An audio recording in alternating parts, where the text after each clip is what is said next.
Hello kaibigan, nasa GCash app ako today tapos hindi ako makapag-login dahil may lumalabas na message na something went wrong. Ayan, ine-enter ko yung MPIN ko pero ganun pa rin yung lumalabas. So makikita nyo kapag ganito din yung nangyayari sa inyong account.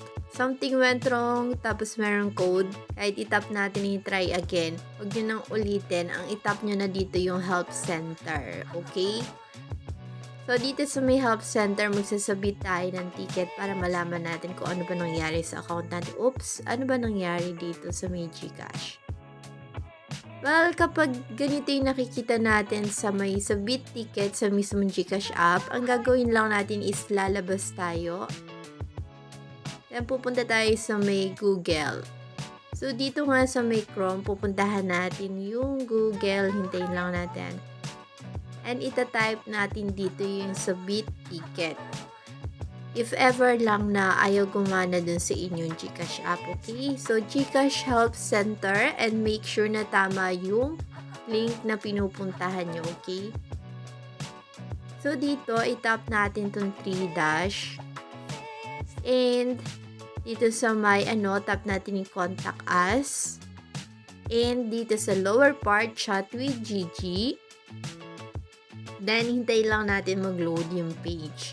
And huwag niyong kalimutan mag-like and subscribe mga kaibigan dahil malaking tulong po yan sa ating community.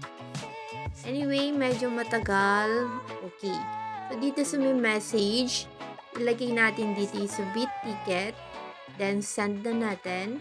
And, mag-update sila within 24 hours. Within the next 24 hours. Okay, tap na natin yung submit ticket.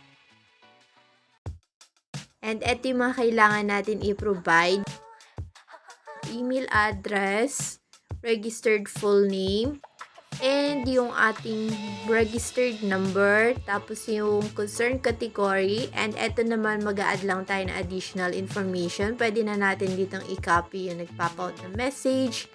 Tapos dito yung screenshot ng message, okay, na something went wrong. I-upload lang natin dito. Now, dito na tayo sa concern category. Piliin lang natin yung problem natin. So, dito, hanapin lang natin. I-scroll lang natin. Then, wait lang. Ito yan. I can't log into my GCash app. Then, madadagdagan yung kailangan natin na i-provide na details. So, dito, ano daw bang statement yung pinaka-relevant sa ating case?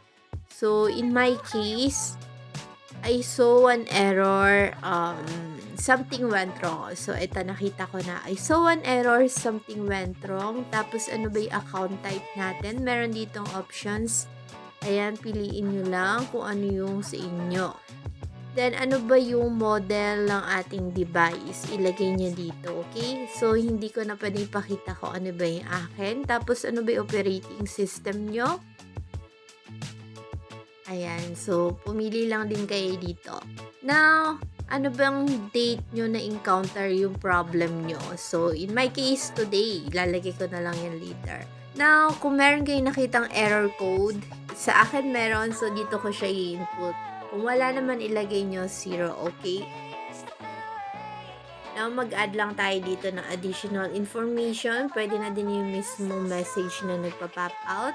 Then, itatap na natin yung submit once makapag-upload na din tayo ng screenshot natin. Then, habang naghihintay tayo ng reply ni GCash, pwede natin itry ulit mag-login in some other time kasi minsan nagkakaroon lang ng error sa may system pero bumabalik din naman agad, okay?